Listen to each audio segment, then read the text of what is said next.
The power went out Tuesday. Now it is Thursday morning. You walk into your kitchen and it is quiet. The refrigerator is just a heavy cabinet now. You go out to the garage and open the lid to that thick plastic cooler you bought, the one that cost you $300. You drove to the gas station to buy 3 bags of ice for it on Tuesday afternoon. Now that ice is gone, the water inside is lukewarm. The paper wrapping on your butter has turned to mush. The greens are limp and slimy. The milk is soured. You know the smell, I mean. That trapped, stale odor when water sits too long in the dark. You take all your ruined food out. You dump the water in the grass. You wipe down the plastic, put the cooler on a shelf, and wait for the next storm. Now I want you to sit with this. For about $15, down at the local garden center, you can buy 2 clay pots. Those 2 pots will keep your harvest cool and crisp for weeks. They will last for decades. They do not have a plug. You never have to buy a bag of ice. As long as you have well water and a decent breeze, this setup works. It works forever. My name is Levi Stoltzfuss. I am Amish, and I farm in Lancaster County, Pennsylvania. Today we are going to build a natural evaporative cooler. I will be honest with you right at the start, the way I always am. This is not a modern freezer. It will not freeze ice cream. It will keep your root vegetables crisp for weeks, but I need to be perfectly clear right now. This will never reach the cold temperatures required to safely store raw meat. Honest is better than impressive. If you want to keep your vegetables firm and your drinking water cold when the grid goes down, this is how we do it. The English spend hundreds of dollars on heavy plastic coolers. They drag them to campsites and keep them in the garage for emergencies. But why does a plastic cooler actually become a heat trap the moment the ice melts? We will look at that later. Right now, I want to talk about what happens when you rely on a plastic box. 2 summers ago, a line of bad thunderstorms came through our valley. The wind snapped the power poles right off at the base along the state road. My neighbor, a fellow named Miller, lost his electricity for 4 days. He is a good man. He works hard to provide for his family. He had a brand new cooler, one of those thick rotomolded ones with the heavy rubber latches. He paid nearly $350 for it. He drove to town the first morning and bought ice to save his garden harvest and his dairy. By the 3rd day, the gas stations were empty. The roads were blocked by oak branches anyway. Miller had a fortune in good food, sitting in lukewarm water. He lost all of it. He carried it out to the edge of the woods and dumped it for the raccos. The problem with a modern cooler is the dependency. You buy an expensive plastic box, but it is entirely dependent on a machine somewhere else making ice. The moment you cannot buy a $5 bag of frozen water, the box is useless. Worse than useless. It is a sealed vault that guarantees your food will rot. You are tied to the ice machine, and when the machine stops, you lose your harvest. To break away from buying ice, we have to stop fighting the heat. We have to use the heat of the air to our advantage. The old ways did not fight nature. They used it to do the heavy lifting. We are going to use a method called the Zeer pot. My grandfather did this when he needed to keep goods cool out in the far field, but he did not invent it. People who work the land have been relying on this for thousands of years. It runs on a very simple law of the physical world. Water wants to leave the earth and return to the air. That is just what it does. When water changes from a heavy liquid into a vapor, it requires energy. I do not know all the chemistry names for it. I know what it does. To make that change, a single gram of water needs to pull in about 540 calories of heat energy. It has to steal that heat from whatever is sitting right next to it. If the water is trapped inside a clay wall, it pulls that heat right out of the clay, and it pulls it out of the empty chamber inside. It sucks the warmth right out of the space. The university people call this an endothermic reaction. We call it the way God cools the earth. This is not a new idea. Before modern refrigeration ever existed, people who depended on their harvest knew this. Indigenous cultures globally built their food storage around this truth. The Romans used porous clay vessels to keep water ice cold in the hard Mediterranean sun. The early rural settlers in this country kept their butter and their root crops in vessels just like this, tucked into the breezy shade near the spring house. They did not have the word endothermic. They just knew that a sweating pot meant a cold harvest. But for the water to escape, you have to buy the exact right type of container. I have 2 clay pots sitting right here on the heavy workbench in the barn. This is the first thing you must get right. The terracotta pots must be completely unglazed. I see folks at the hardware store every spring. They load their carts with those bright, shiny pots, the ones painted yellow and blue, or the natural-looking ones that have a hard, clear gloss baked over the outside. That shine is glaze. Glaze is nothing but a glass-like barrier. They melt it over the pot in a kiln to make it pretty and keep the dirt off your porch. It looks nice, but it ruins the tool. That glass barrier seals the pores of the clay. It traps the moisture inside the material and prevents the evaporation that creates the entire cooling effect.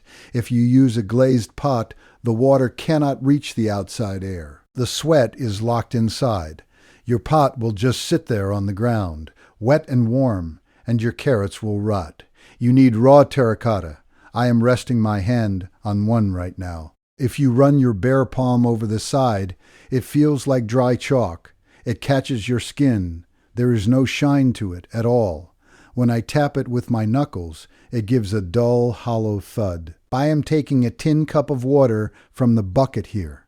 I will pour just a spoonful right onto the outside curve of this raw clay.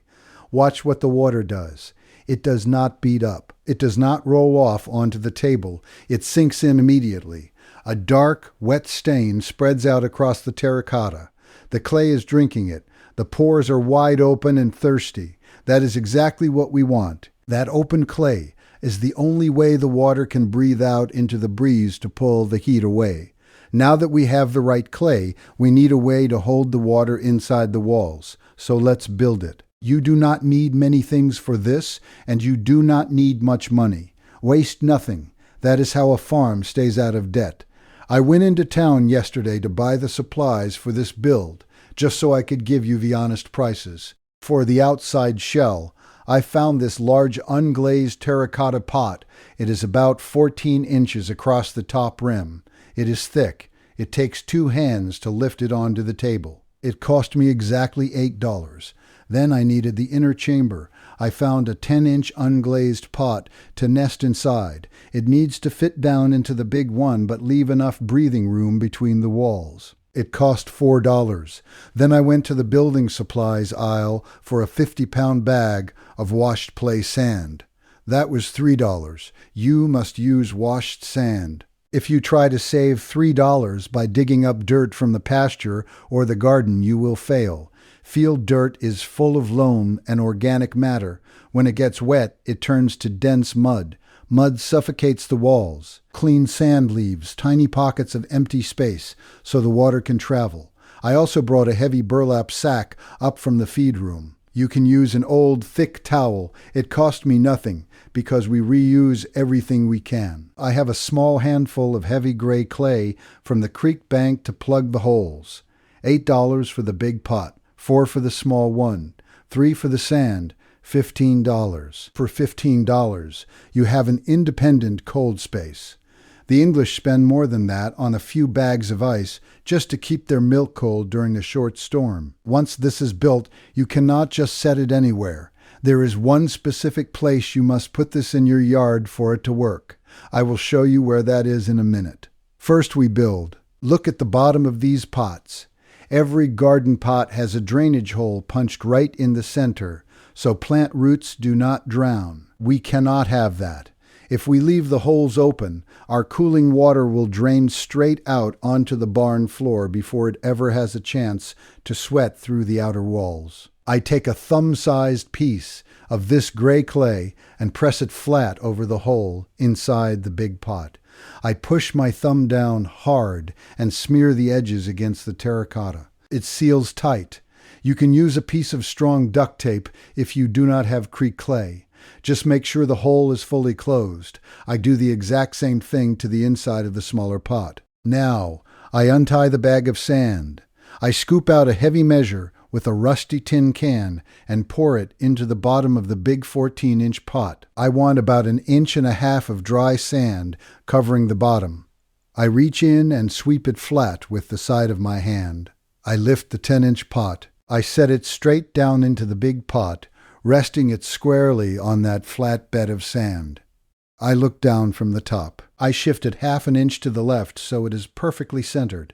I want an even gap all the way around the circle between the wall of the small inner pot and the wall of the big outer pot. It is roughly a 2-inch gap on all sides. I take my tin can again and scoop more dry sand. I slowly pour it down into that 2-inch gap. I work my way around the rim, pouring and packing. I tap the side of the big pot with the heel of my hand so the sand settles. I fill the gap until the sand comes up, almost level with the top lip of the smaller inner pot. This sand is not just dead weight. It does 2 very necessary jobs. First, it acts as a structural stabilizer. Once it packs in tight, it holds that inner pot suspended and locked in place so it cannot shift. But more importantly, the sand is your capillary wick. Think of the woven cotton wick sitting inside an oil lamp. It pulls the fuel up from the bottom. This sand holds the water and slowly, steadily distributes it to the outer clay wall. Without the sand, your water would just pool at the bottom of the pot. With the washed sand, the moisture is drawn evenly up and pressed across every square inch of the terracotta, keeping the evaporation constant and steady. The physical structure is built. Now we have to wake it up. I take a heavy metal pitcher of well water. I tilt it and begin pouring a slow, thin stream directly into that 2-inch ring of dry sand. Do not pour water into the empty center pot. Pour it only into the sand gap. The sand drinks it fast at first. You will hear a faint hissing sound as the heavy water sinks down and pushes the trapped air up in tiny bubbles. I keep pouring, walking around the rim to wet it evenly. After half a pitcher, the sand stops drinking so fast. I pour until a thin layer of water pools on top of the sand and does not sink away. The wick is completely saturated. Within 10 minutes, you will see the outside of that large 14-inch pot turn a deep dark brown. If you put your face close to it, you can smell the wet earth. The water has traveled through the sand, entered the clay pores, and met the outside air. The engine is running. If you reach your bare hand down into the empty inner pot, after an hour, you will feel the chill settling in. Now we load the harvest. This dry inner chamber is for your garden root vegetables, your thick-skinned fruits, hard cheeses, butter, and drinking water. If you pull fresh carrots and greens from the garden and leave them sitting out on the kitchen counter in the July heat, they will go limp, rubbery, and useless in about 3 days. The university field testers and the health organizations that go out into the hot desert villages have measured this exact setup. Inside this clay chamber, those same carrots and tomatoes will stay firm and crisp for up to 20 days. It is the difference between feeding yourself during a long outage and throwing your hard work to the compost pile. But we need to pause right here. Safety word. I told you I would be honest with you about what this cannot do. There is a dangerous myth going around the English folks who try to prepare for emergencies. Some people think you can use this clay trick to store raw chicken beef or fresh milk during a week-long power outage. Stay with me on this. Do not do it. A clay pot cooler working hard will generally drop the inside temperature down to about 50 or 60 degrees. The FDA mandates that raw meat and soft dairy must be kept below 40 degrees to prevent dangerous bacterial growth. If you put a package of raw chicken in this pot and feed it to your children, 3 days later, you will make your family terribly sick. This tool is strictly for the earth's harvest, not the butcher's cuts. When you rely on the old ways, you have to know the firm rules. If you want to keep track of off-grid builds like this and know the exact safety limits so you have them ready before a storm hits, there is a guide down in the description. that you can print out for your home. Keep it in a kitchen drawer so it is there when the lights go out. The food is safely inside the center pot. Now we have to close the door. If we leave the top open, the heat of the day just pours right down into our cold chamber. I take that thick burlap sack from the feed room. I dunk it completely into the water bucket and wring it out with both hands so it is heavy and damp, but not dripping onto the floor. I fold it over twice and lay it squarely over the top of the entire nested pot. It covers the food chamber, and it covers the wet sand ring. The damp cloth seals the cold air down inside. And because the burlap is wet, as that water evaporates off the heavy cloth, it cools the lid just like the clay cools the walls. The build is done. It is heavy, damp, and working. But setting it here on a workbench inside a still hot barn will do you absolutely no good. You will just have a wet pot. I promised I would show you exactly where you must place this outside. You cannot pick this up and set it in the corner of a hot, stagnant garage. If you leave it in a room with dead air, you just built a heavy mud puddle. I wrap my arms around the sides of the large pot and lift it. It is heavy now. With the sand and the water, it weighs 50 pounds. I carry it out the barn door and walk around to the north side of the house. I set it down right at the base of the big oak tree. This deep shade is exactly where it belongs. The sun never hits the ground here. More importantly, the wind channels right between the corner of the house and the woodshed. There is almost always a steady cross breeze moving through this spot. That moving air is the engine. It drives the entire process. If the air is still, the moisture just sits on the outside of the clay like dew on morning grass. But when a dry breeze sweeps across the wet terracotta, it strips the vapor away instantly. The faster the vapor is pulled away, the faster the heat is dragged out of the center pot. The folks who study this have measured it in the field. Under the right conditions, with a dry wind, this wet clay setup will pull so much heat out of the center that the temperature inside the food chamber drops 15 to 40 degrees below whatever the thermometer reads out in the sun. But there are limits, and you need to know them before you depend on this. This trick is a miracle if you live in a dry climate. If you farm in Arizona or out in Texas, or you are facing a bone-dry summer drought out west, this pot will run cold all season. It thrives when the air is thirsty. But if you live here in Pennsylvania during an August heat wave, or down in the deep south, the rules change. You know what a heavy, muggy morning feels like. The air is already saturated. It is holding so much water that you sweat just standing still. The meteorology numbers tell the exact same story. If the relative humidity in the air climbs over 50%, the evaporation starts to struggle. If you hit 80% or higher, the engine stalls. The air simply cannot accept another drop of water. The pot cannot sweat. The cooling effect slows to a crawl, and the chamber will barely drop below the outside temperature. You also have to feed the engine. You cannot just walk away for a week. Every day or two, you need to lift that damp, heavy burlap lid and pour another tin cup of water onto the sand ring. If the wick dries out, the work stops. And that brings us right back to my neighbor Miller and that expensive plastic cooler he bought. I asked you earlier why heavy rotomolded cooler actually becomes a heat trap the exact moment the ice melts. It comes down to what insulation really is. We think of thick foam and heavy plastic as things that make a space cold. They do not. They only stop heat from moving. That is all they do. When the gas station ice is packed inside, that thick foam stops the summer heat from getting in. It works beautifully for a day or two. But the moment the ice turns to lukewarm water, the physical law reverses. The thick plastic walls now trap the ambient heat inside the box. It holds the warmth of the decaying food perfectly. It seals it in a dark, stagnant, airtight vault where the temperature slowly climbs and the moisture breeds rot. The insulation works both ways. The clay pot works because it constantly breathes the heat out into the wind. The plastic box fails because it locks the heat inside. When you understand how the air and the earth work together, you stop depending on fragile machines to save your harvest. You just need a few dollars of open clay, a bag of clean sand, and the shade of a good tree.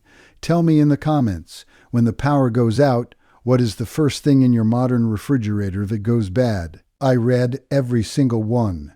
Next time, we are going to look at a $3 a mush trick to clear your clogged plumbing drains without using chemical lye. Until then, remember that the people who built this country with their hands knew things we are only just starting to remember.